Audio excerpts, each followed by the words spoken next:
Aku berdiri membeku di lorong hotel saat suamiku, Arman, menggenggam tangan wanita lain dan tertawa, sementara ibu mertuaku menatapku tajam, menyuruhku diam dan pulang. Mereka merendahkanku seolah aku tak berharga. Tanpa tahu, malam itu aku memegang kunci yang akan menghancurkan segalanya. Sebelum mulai, tulis di kolom komentar dari kota atau negara mana kalian saat ini menonton. Jangan lupa like, subscribe, dan aktifkan lonceng. Semoga hari kalian penuh keberkahan dan segala urusan dipermudah. Rumah itu selalu tampak sempurna dari luar. Lantai marmer mengilap, tirai jatuh rapi, bunga segar diganti sebelum layu. Siapapun yang datang akan mengira di dalamnya tinggal keluarga mapan yang tenang dan terhormat. Tidak ada yang akan menduga bahwa suara yang paling sering hidup di rumah itu justru suara yang ditahan, hela napas yang dipendekkan, kursi yang ditarik pelan agar tidak menimbulkan bunyi, langkah kaki yang belajar minta maaf pada lantai. Selama 10 tahun aku hidup di sana sebagai istri Arman, dan sebagai menantu Ratih, perempuan yang tak pernah perlu berteriak untuk membuat orang lain merasa kecil. Tumit sepatunya yang menyentuh lantai saja sudah cukup membuat bahuku tegang. Cara ia menatap meja makan, vas bunga, letak sendok, bahkan posisi dudukku, selalu membuatku merasa seperti ada ujian yang tak pernah bisa kulalui. Setiap pagi aku bangun paling awal. Air keran dingin di jari, nasi mulai matang, kopi Arman tanpa gula, teh melati untuk ibu mertua bila ia datang. Semua kulakukan dengan urutan yang sama. Bahkan bunyi tutup panci harus pelan. Bahkan gelas harus ditaruh tanpa berdenting. Di rumah itu, ketenangan bukan tanda damai.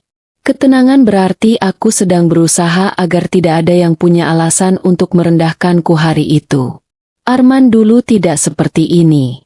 Setidaknya itu yang selalu ku coba percaya. Dulu suaranya hangat. Dulu dia menatapku seolah aku pilihan, bukan kewajiban. Tapi tahun-tahun yang berjalan, bisnis keluarganya yang semakin besar, dan bayang-bayang ibunya, mengubahnya menjadi laki-laki yang selalu sibuk, selalu lelah, dan selalu punya alasan untuk tidak hadir. Kalimat yang paling sering keluar dari mulutnya hanya 3. Aku capek. Nanti saja. Jangan mulai. Aku belajar menelan banyak pertanyaan bersama air putih. Pagi tertentu, saat sinar matahari jatuh miring ke meja makan, ibu mertuaku datang dan langsung menilai semuanya dengan mata yang tajam. Kamu masih pakai gelas itu? Tanyanya suatu hari. Aku menurunkan gelas di tangan. Kenapa, Bu? Itu gelas promosi. Murahan. Di rumah ini harus ada standar. Aku bangkit mengambil gelas lain. Kakiku membentur kaki meja. Nyerinya menjalar sampai betis. Arman yang duduk di ujung meja tetap membaca ponsel. Tidak ada yang bertanya apakah aku sakit. Di rumah itu, rasa sakit yang tidak berdarah dianggap tidak ada. Lain hari penghinaan datang lebih halus. Justru lebih melelahkan. Kamu terlalu sensitif. Perempuan itu harus tahu posisinya. Kalau suami berubah, coba lihat lagi dirimu. Kalimat-kalimat itu diulang dalam berbagai bentuk sampai akhirnya hidup di kepalaku. Saat berdiri di depan cermin. Saat menunggu Arman pulang. Saat melihat diri sendiri dan bertanya apa lagi yang kurang dari diriku sampai bahkan rasa hormat pun tidak tersisa. Malam-malam di rumah itu punya bunyi sendiri. Detak jam dinding, derit lemari, notifikasi ponsel yang bukan untukku. Kadang mobil Arman baru terdengar masuk lewat tengah malam. Kadang tidak masuk sama sekali. Aku sering menunggunya di ruang tamu dengan lampu kecil menyala. Cahaya kuning jatuh di meja kaca. Tanganku saling menggenggam di pangkuan. Suatu malam ia pulang dengan dasi longgar dan aroma asing yang terlalu manis untuk menjadi milikku. Kamu belum tidur? Tanyanya. Aku tunggu kamu. Buat apa? Nada itu datar. Tapi dinginnya membuat tenggorokanku kering. Aku memilih pertanyaan paling aman. Kamu makan malam? Sudah. Dengan siapa? Ia berhenti melepas jam. Menoleh. Pertanyaanmu perlu itu. Aku cuma tanya. Dia tertawa kecil. Jangan bikin rumah ini melelahkan. Kalimat itu tinggal lama di telingaku. Seolah semua dingin, semua jarak, semua retak, berasal dariku. Seolah aku penyebab sesak yang ia hindari. Tekanan itu tidak hanya datang dari rumah. Dalam acara keluarga dan lingkaran bisnis mereka, aku mulai menangkap pola. Percakapan berhenti saat aku mendekat. Tatapan saling bertukar.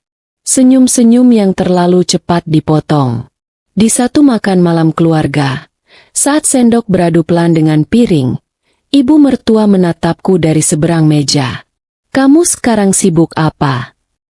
Mengurus rumah. Cuma itu. Beberapa kepala menoleh. Arman tetap makan. Aku juga bantu beberapa urusan administrasi. Ibu mertuaku tersenyum tipis. Administrasi rumah itu bukan pekerjaan. Itu kewajiban. Ada yang menahan senyum di ujung meja. Leherku panas. Aku masih berusaha tenang. Aku tidak masalah dengan itu, Bu. Tentu kamu tidak boleh masalah. Fasilitas hidupmu dari keluarga ini. Aku menoleh ke Arman. Dia mengangkat gelas, minum, lalu kembali menunduk. Penghinaan paling menyakitkan bukan ketika seseorang berteriak di depanmu, tapi ketika seseorang mempermalukanmu di depan orang lain, dan suamimu memilih diam. Di perjalanan pulang, lampu jalan masuk bergantian ke kabin mobil. Aku memandang profil wajah Arman yang keras. Kamu tadi bisa bela aku. Dia tidak langsung menjawab. Wiper bergerak sekali, membersihkan gerimis tipis. Mama cuma bicara apa adanya. Apa adanya? Kamu jangan pancing konflik. Jadi aku yang bikin masalah. Hari-hari setelah itu, jarak di rumah makin terasa. Arman mulai menjaga ponselnya. Kalau ada telepon, ia keluar ruangan. Kalau aku mendekat, layar dibalik. Sekali waktu aku masuk ruang kerja kecil untuk mengantarkan kopi. Ia buru-buru menutup laptop. Kamu kenapa masuk tanpa ketuk? Suaranya tajam. Aku cuma bawakan kopi. Taruh di sana. Aku meletakkan cangkir. Saat berbalik, mataku menangkap tag hotel terselip di bawah map hitam. Aku tidak langsung menuduh apa-apa. Hanya ada rasa dingin yang turun pelan di sepanjang tulang belakang. Malam berikutnya ia berdandan lebih rapi dari biasa. Kancing manset dipasang. Parfum disemprot lebih banyak. Ada rapat. Katanya. Di mana? Hotel. Klien luar kota. Aku mengangguk. Setelah ia pergi, rumah terasa terlalu besar. Aku mondar-mandir ke dapur, ke ruang tamu, lalu kembali lagi, sampai notifikasi transaksi kartu kredit perusahaan muncul di ponselku. Nama hotel yang sama, nomor suite. Jantungku seperti berhenti sesaat. Aku menatap layar cukup lama. Telingaku menangkap bunyi kulkas, suara motor lewat, napasku sendiri. Semua terdengar terlalu jelas. Aku mengambil tas dan kunci mobil, lalu pergi tanpa berpikir lagi. Perjalanan ke hotel terasa seperti mimpi buruk yang berjalan lambat. Lampu kota memanjang di kaca depan. Telapak tanganku berkeringat di setir. Begitu masuk ke lobi, kemewahan hotel malah membuat semuanya terasa lebih menghina. Lantai mengilap, musik piano lembut, rangkaian bunga putih di tengah ruangan. Semua tampak sopan, bersih, berkelas, dan tepat di dalam kemewahan itu, pengkhianatan sedang menungguku. Di lift aku sendirian. Angka bergerak naik, dadaku ikut naik turun. Saat pintu terbuka, lorong hotel terasa lebih dingin. Karpet tebal menelan bunyi langkahku. Lampu dinding keemasan memanjang di koridor. Aku berhenti di depan suite itu. Dari dalam terdengar tawa perempuan. Lalu suara Arman, rendah dan akrab, dengan nada yang sudah lama tidak kudengar saat ia bicara padaku. Tanganku menggantung sesaat di depan gagang pintu. Ada 1 detik ketika aku masih bisa mundur. Tapi jariku sudah mendorong. Pintu terbuka. Arman berdiri di depan jendela besar. Kemejanya terbuka 2 kancing. 1 tangan memegang gelas. 1 lagi digenggam wanita yang berdiri terlalu dekat. Gaunnya licin. Rambutnya ditata seperti ia datang bukan untuk rapat, tapi untuk dinikmati. Dan di sofa, duduk ibu mertuaku. Bukan terkejut, bukan malu. Ia duduk seperti hakim yang sudah menyiapkan vonis. "Kamu ngapain di sini?"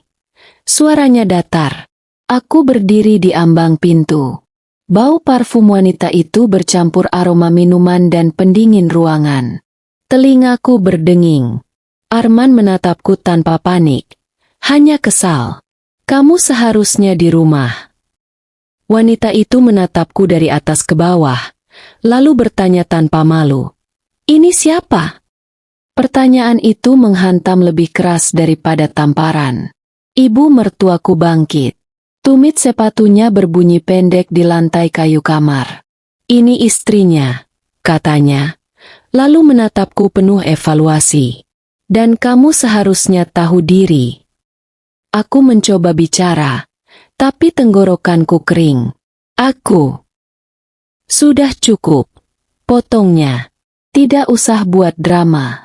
Arman sudah capek. Kamu pulang saja." Pulang saja. 2 kata itu dilontarkan seperti perintah kepada orang tak penting. Seolah aku bukan istri yang dipermalukan. Seolah aku hanya gangguan yang merusak malam mereka. Aku menatap Arman, memberinya 1 kesempatan terakhir. "Bela aku. Katakan ini salah. Katakan aku tidak gila." Tapi dia hanya menghela napas dan berkata, "Sudah, jangan ribut." Wanita itu tersenyum tipis. Senyum orang yang merasa sudah menang. Ibu mertuaku melangkah lebih dekat. Perempuan itu harus tahu kapan harus diam. "Jangan bikin malu keluarga." "Keluarga." Kata itu begitu ironis sampai aku hampir tertawa. Suami selingkuh. Perempuan lain di kamar hotel. Ibu mertua membela. Dan yang diminta menjaga martabat justru aku. Aku menatap mereka satu persatu. Sesuatu yang selama ini kutahan, takut, sungkan, rasa ingin diterima, pecah di dalam dadaku. "Kalian yakin?" tanyaku pelan. "Apalagi?" kata Arman, tidak sabar. "Mereka pikir aku akan menangis. Mereka pikir aku akan memohon. Mereka pikir aku akan pulang dan diam seperti biasa." Aku tersenyum kecil. Untuk pertama kalinya, mereka tampak tidak siap melihat wajahku tanpa air mata. Aku berbalik dan keluar. Pintu suite menutup lembut di belakangku. Tapi bunyinya di kepalaku seperti pintu besi. Di lift, cermin memantulkan wajahku yang pucat, lipstik nyaris pudar, mata yang kosong tapi anehnya stabil.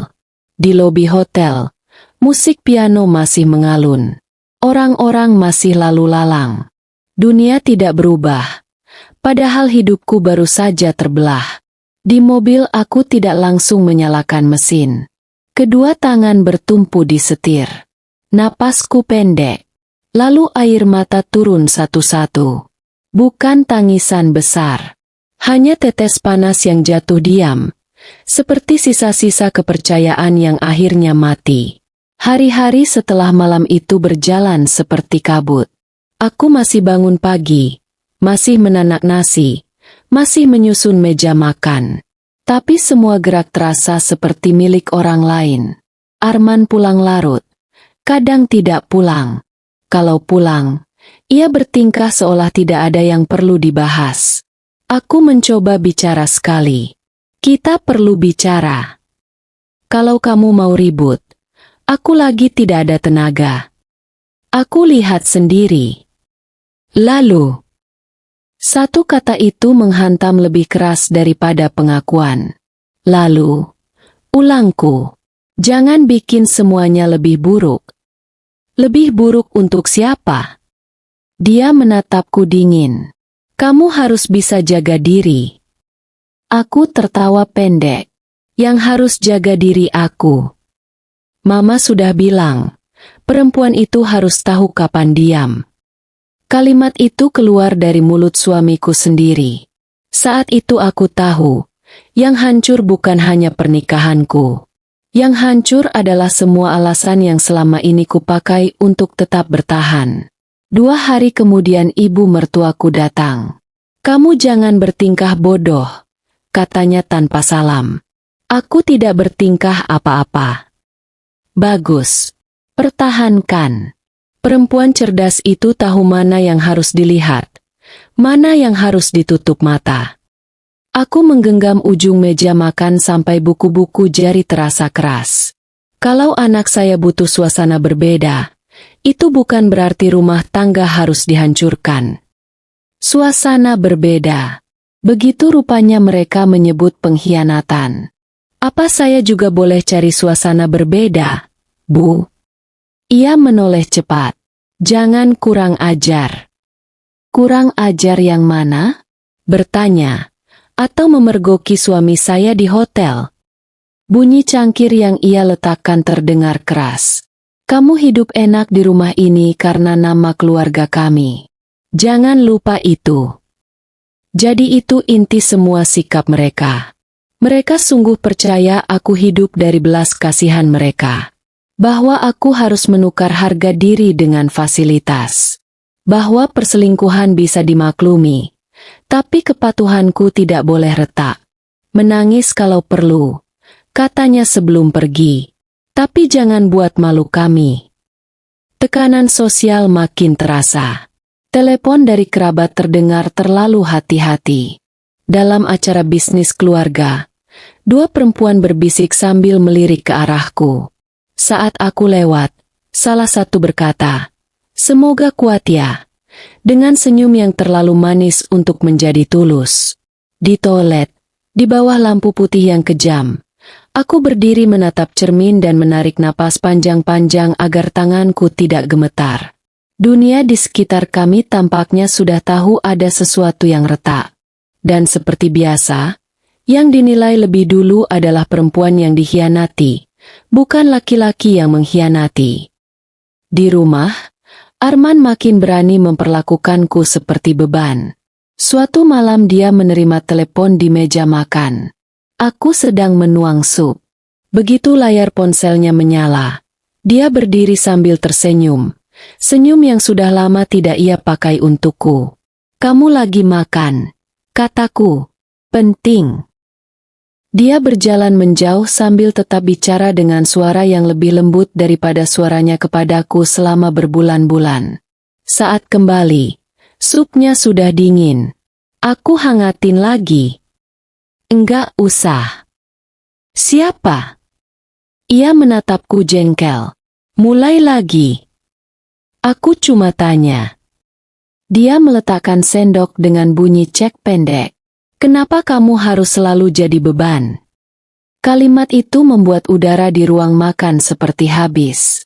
Malam itu aku duduk sendiri di dapur dengan lampu kecil di atas kompor menyala. Teko, piring, serbet, semuanya diam. Telapak tanganku menempel di meja granit yang dingin. Lalu untuk pertama kalinya sejak menikah, aku bertanya pada diriku sendiri dengan jujur. Kalau aku hilang dari rumah ini, siapa yang benar-benar kehilangan? Jawabannya datang terlalu cepat. Bukan mereka. Pertanyaan itu mengubah sesuatu. Belum besar, tapi cukup untuk membuat retakan pertama muncul. Suatu sore saat hujan turun tipis, aku masuk ke ruang kerja Arman untuk mencari dokumen asuransi rumah. Ruangan itu berbau kertas, kulit map, dan kayu. Tirai setengah tertutup. Cahaya sore masuk miring. Laci-laci kubuka satu persatu. Tidak ada. Lalu mataku jatuh pada lemari arsip di sudut. Terkunci. Tapi kuncinya masih menggantung di sisi dalam meja. Aku membukanya. File demi file tersusun rapi. Kontrak. Sertifikat. Dokumen perusahaan. Aku mengambil beberapa map. Duduk di lantai. Dan mulai membacanya. Ada laporan keuangan, struktur perusahaan, risalah rapat. Lalu aku menemukan akta kepemilikan saham. Map itu lebih tebal. Kertasnya resmi. Stempel notarisnya jelas. Nama Arman. Nama Ratih. Lalu namaku. Aku membacanya sekali, 2 kali, 3 kali. Sampai huruf-huruf itu seolah kabur. 50%. Setengah dari seluruh bisnis keluarga itu. Bukan nama tempelan. Bukan formalitas kosong. Kepemilikan sah. Aktif. Sejak lama.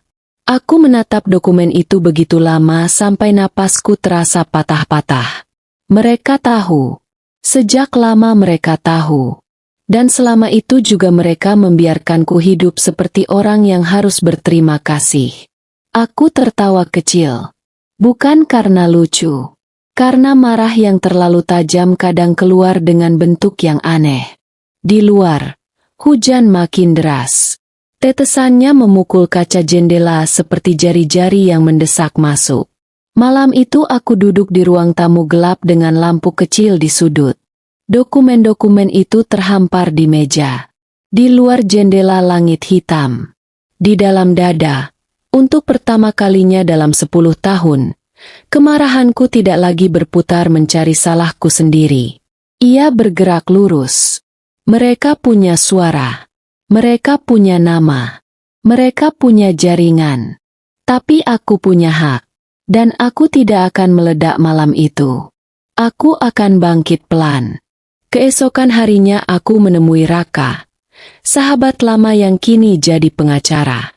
Kami duduk di kantornya yang tenang, dikelilingi rak buku tinggi dan aroma kopi.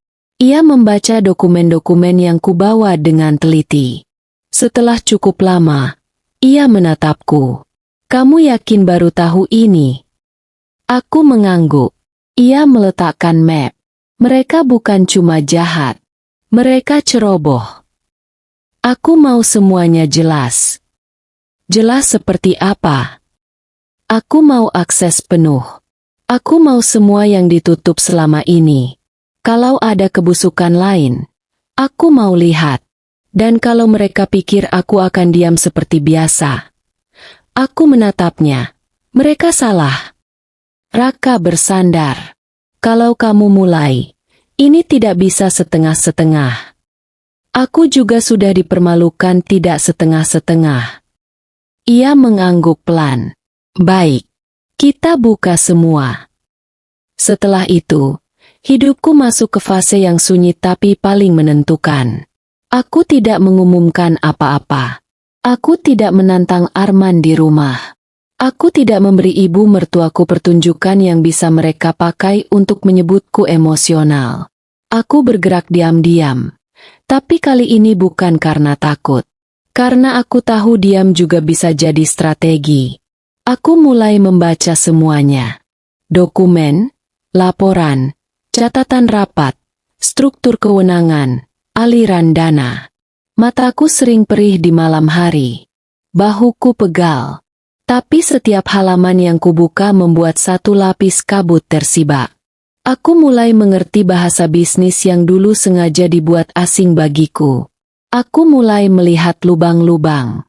Dan yang paling penting, aku mulai sadar bahwa kelemahanku selama ini bukan karena aku tidak mampu, melainkan karena aku terus diyakinkan bahwa aku tidak berhak tahu. Begitu keyakinan itu lepas, aku tidak lagi sama. Hari pertama aku datang ke kantor pusat perusahaan. Pagi terasa terang dan telapak tanganku dingin. Gedung kaca itu selama ini hanya ku kenal dari jauh. Dari cerita, dari foto acara. Dari kata, Perusahaan kita, yang tidak pernah sungguh memasukkanku ke dalam kita. Di lobi, suara sepatu, denting lift, dan percakapan pendek saling bersilang. Resepsionis tersenyum formal saat aku menyebut namaku. Lalu ekspresinya berubah samar. Ibu ada janji. Aku pemegang saham. Kalimat itu terasa asing di lidahku sendiri. Tapi pas. Ia menatap layar. Lalu kembali ke wajahku dengan bingung yang berusaha sopan. Lift membawaku ke lantai rapat. Koridornya berlapis panel kayu gelap. Karpet tebal. Udara dingin. Pintu ruang rapat besar itu tertutup. Dari dalam terdengar beberapa suara. Aku tidak mengetuk. Aku membuka pintu dan masuk. Ruangan langsung sunyi. Arman duduk di sisi kanan meja panjang. Beberapa direksi di sekelilingnya. Ibu mertuaku di ujung meja. Punggung tegak seperti biasa. Semua mata tertuju padaku. Proyektor masih menyala. Ada apa? Arman berdiri. Wajahnya berubah. Aku berjalan ke meja. Tumit sepatuku berbunyi jelas. Aku meletakkan dokumen di tengah meja. Rapat tanpa pemilik utama. Tanyaku. Tidak ada yang langsung bicara. Salah satu direksi menoleh cepat ke Arman. Lalu ke ibu mertuaku. Ibu mertuaku menyipitkan mata. Kamu tidak tahu apa-apa tentang bisnis ini. Aku menatapnya. Dan itu kesalahan siapa? Arman melangkah mendekat. Kita bicara di luar. Kenapa? Biar yang lain tidak dengar bahwa aku sah ada di sini. Kamu sedang bikin pertunjukan. Aku menarik kursi dan duduk. Bukan. Aku sedang mengambil tempatku. Gerakan itu sederhana, tapi dampaknya terasa di seluruh ruangan. Karena semua orang di sana tahu kursi bukan cuma kursi. Itu posisi. Itu hak. Sejak hari itu aku hadir di setiap rapat. Awalnya banyak wajah menahan heran. Ada yang menjelaskan terlalu teknis. Mungkin berharap aku terlihat bodoh. Ada yang sengaja mengabaikan pertanyaanku. Aku tidak marah. Aku mencatat. Saat tidak paham, aku bertanya. Saat jawaban mereka berputar, aku ulang pertanyaannya. Saat seseorang mencoba melompati keberadaanku, aku menunggu sampai ruangan tenang lalu bicara lagi dengan suara datar. Pelan-pelan, dinamika berubah. Karena orang bisa meremehkan seseorang yang diam. Tapi mereka mulai gelisah ketika orang yang diremehkan ternyata belajar lebih cepat dari yang mereka harapkan. Tekanan dari Arman dan ibu mertua justru makin kasar. Seusai satu rapat, ibu mertuaku menarikku ke ruang kecil di samping koridor. Apa maumu sebenarnya? Tanyanya lirih, tapi seperti pisau. Apa yang memang milikku? Kamu pikir perusahaan ini bisa jalan karena namamu ada di kertas? Tidak, kataku. Tapi perusahaan ini bisa jatuh karena nama saya tidak akan lagi diam di atas kertas. Wajahnya membeku. Kamu berubah. Aku mengangguk. Iya. Di rumah, Arman mulai menunjukkan kegelisahan yang dulu tak pernah ia tunjukkan. Suatu malam ia berdiri di ambang pintu ruang kerja, melihatku membaca laporan. Kamu berubah. Aku menutup file. Tidak, aku hanya berhenti pura-pura. Kita bisa bicarakan ini baik-baik. 10 tahun aku bicara. Kamu tidak pernah dengar. Jangan buat semuanya meledak. Aku tersenyum tipis. Yang membawa perempuan ke hotel kamu, yang menyuruh istrinya diam, yang menutup saham, yang bermain dengan uang perusahaan. Tapi aku yang meledakkan. Matanya bergerak cepat. Hanya sesaat, tapi cukup bagiku. Omong kosong, katanya. Kalau begitu kenapa wajahmu pucat? Ia pergi sambil menutup pintu lebih keras dari biasanya. Getarannya terasa sampai ke meja. Itu malam pertama aku melihat takut di matanya. Setelah aksesku ke laporan-laporan lebih luas, konspirasi mereka mulai terlihat utuh. Bukan cuma perselingkuhan. Ada aliran dana janggal. Ada transaksi yang dilapisi istilah bisnis tapi baunya busuk. Ada keputusan yang sengaja diarahkan demi keuntungan pribadi. Ada manipulasi dokumen. Ada selisih yang terlalu besar untuk disebut kelalaian. Aku tidak gegabah. Semua bukti kukumpulkan, kusalin, kucocokkan bersama Raka.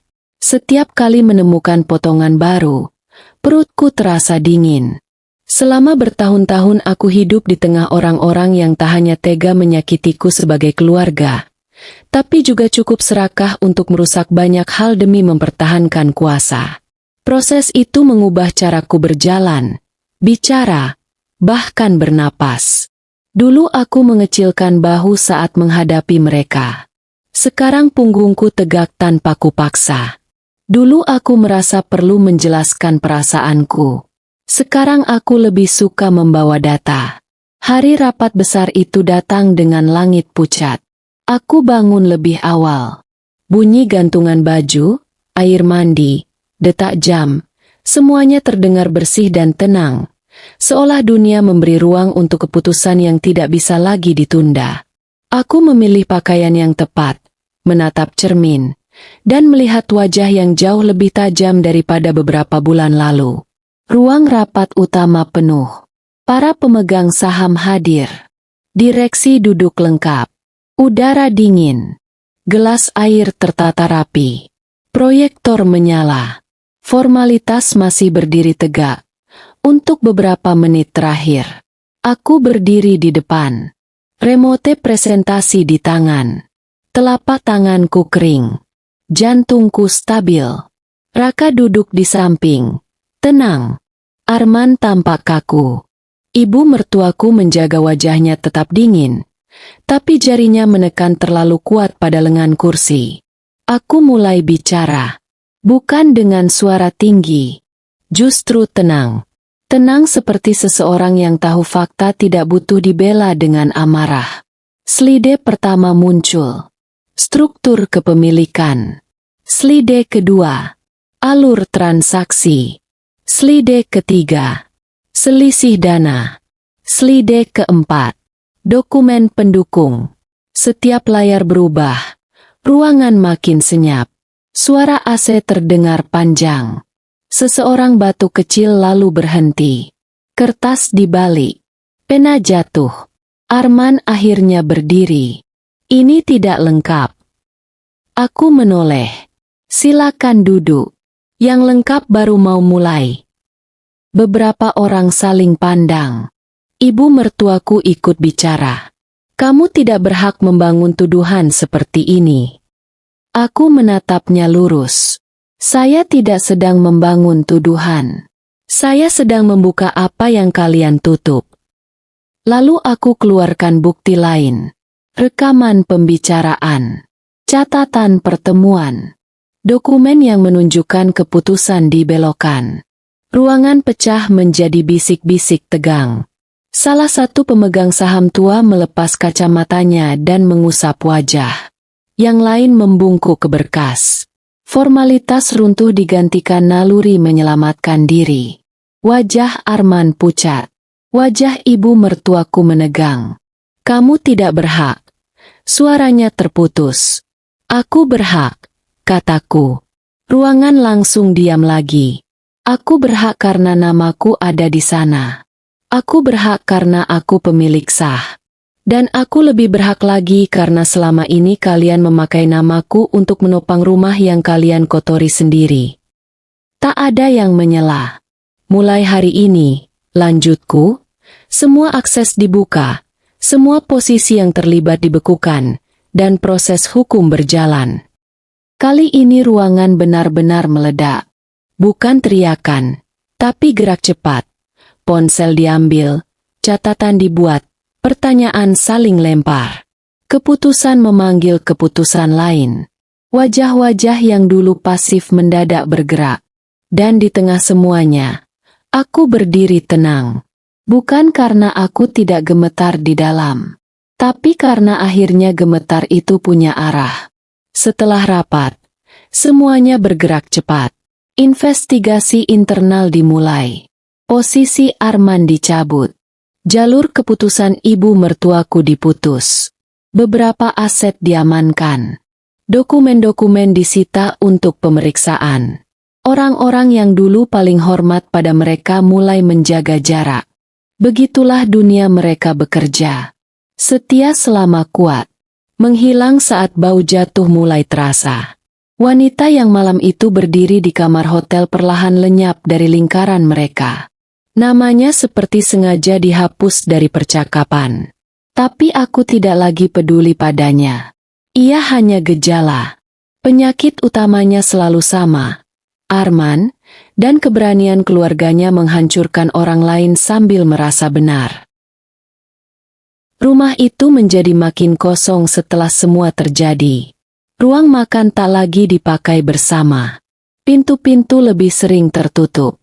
Bunyi langkah kaki masing-masing terdengar terpisah.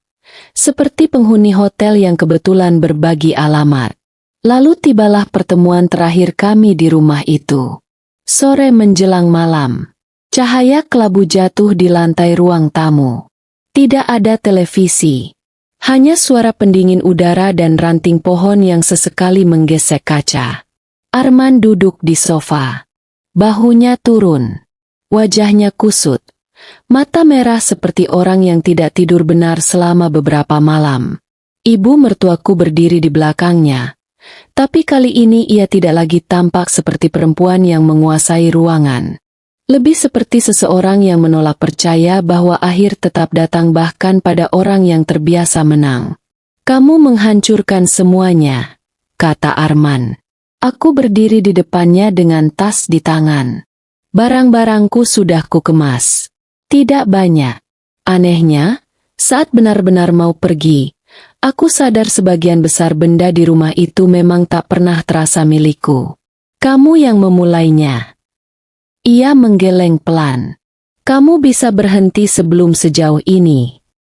Aku juga bisa pergi malam itu sambil menangis dan membiarkan kalian tetap hidup nyaman di atas kebusukan kalian. Aku menatapnya lekat. Tapi aku akhirnya memilih menghargai diriku sendiri. Ibu mertuaku bicara pelan. Jauh lebih pelan dari biasanya. Hidup ini tidak akan sama lagi. Aku menoleh padanya. Perempuan yang dulu menyuruhku diam, pulang, tutup mata, menjaga nama keluarga, kini berdiri tanpa kuasa menyusun nada suaranya. Benar, kataku. Akhirnya. Jeda panjang mengisi ruangan. Aku ini keluargamu, kata Arman. Suaranya melemah di kata terakhir. Aku menatapnya. Keluarga tidak mempermalukan keluarganya di hotel. Keluarga tidak menutup hak orang lain. Keluarga tidak menyuruh yang disakiti diam demi nama mereka. Mulutnya terbuka sedikit, lalu tertutup lagi. Tidak ada jawaban yang cukup untuk menyeberangi semua yang sudah terjadi. Aku berjalan ke pintu. Tanganku menyentuh gagang yang dingin. Lalu aku berhenti dan menoleh. Dan satu hal lagi, kataku. Jangan pernah lagi mengira diamku dulu berarti aku lemah. Diamku dulu hanya karena aku masih mencintai kalian lebih besar daripada mencintai diriku sendiri. Itu tidak akan terjadi lagi. Aku keluar. Udara di luar terasa berbeda. Bukan lebih hangat, bukan lebih sejuk, hanya lebih jujur. Saat pintu mobilku tutup dan mesin menyala, untuk pertama kalinya setelah bertahun-tahun, aku tidak merasa sedang meninggalkan rumah. Aku merasa sedang meninggalkan penjara. Hidup baruku tidak langsung mudah, tapi ia menjadi milikku. Aku pindah ke apartemen yang lebih sederhana, lebih tenang, dengan balkon kecil menghadap kota. Tidak ada jejak langkah orang yang suka menghakimi. Tidak ada suara tumit ibu mertua. Tidak ada aroma parfum asing di kemeja suami. Tidak ada meja makan yang terasa seperti ruang sidang. Pagi di apartemen itu berbeda. Cahaya masuk lebih lembut. Aku bisa menaruh cangkir sesukaku tanpa takut dinilai. Aku bisa berdiri di balkon sambil meminum teh dan mendengar kota bangun pelan-pelan. Klakson dari jauh. Suara lift. Angin yang tidak membawa tekanan. Di perusahaan, banyak yang harus dibenahi. Audit panjang. Rapat sulit. Keputusan tegas. Tatapan orang-orang yang masih menyesuaikan diri dengan kenyataan bahwa aku bukan lagi sosok yang bisa disuruh diam. Tapi aku menjalaninya satu persatu. Tidak dengan amarah membabi buta, melainkan dengan kejernihan yang lahir dari rasa sakit yang akhirnya diarahkan dengan benar. Aku menghentikan yang harus dihentikan. Membersihkan yang bisa dibersihkan. Membuat ruangan-ruangan rapat yang dulu penuh permainan menjadi sedikit lebih jujur. Tidak sempurna, tidak mudah, tapi bersih. Dan di tengah semua itu, aku mulai menemukan diriku lagi. Bukan diriku yang dulu sebelum menikah. Bukan juga diriku yang hancur di lorong hotel. Melainkan perempuan baru yang tahu rasa sakit bisa mengubur seseorang. Tapi juga bisa menempa seseorang menjadi jauh lebih tegas dari yang pernah ia bayangkan. Beberapa bulan kemudian, pada satu malam yang tenang, aku duduk di balkon apartemen dengan secangkir teh hangat. Uap tipisnya naik ke wajahku. Kota di bawah berpendar oleh lampu-lampu. Angin menyentuh lengan dengan lembut. Tidak lagi seperti dingin rumah lama yang membuatku mengecil. Dingin malam ini terasa lapang. Dulu aku mengira kebahagiaan adalah kemampuan bertahan. Kemampuan memaafkan tanpa batas. Kemampuan diam demi menjaga sesuatu tetap utuh. Aku mengira menjadi istri yang baik berarti menerima luka sambil tetap tersenyum. Mengira kesabaran otomatis akan dihargai. Mengira cinta bisa menyelamatkan orang yang tidak mau berhenti melukai. Aku salah. Kebahagiaan bukan soal bertahan di tempat yang menghancurkanmu. Kebahagiaan adalah keberanian keluar ketika seluruh dunia menuntutmu tetap tinggal. Kebahagiaan adalah saat kau berhenti meminta izin untuk dihormati. Dan kebebasan yang paling mahal kadang lahir tepat dari malam paling memalukan dalam hidupmu. Aku menyeruput tehku perlahan. Rasanya hangat, sedikit pahit, lalu menenangkan. Aku tersenyum kecil. Bukan karena aku menang atas mereka. Tapi karena akhirnya, setelah semua penghinaan, pengkhianatan, dan penyesalan yang terlambat, aku pulang kepada diriku sendiri. Dan itu adalah satu-satunya kemenangan yang tak akan pernah bisa mereka rebut lagi.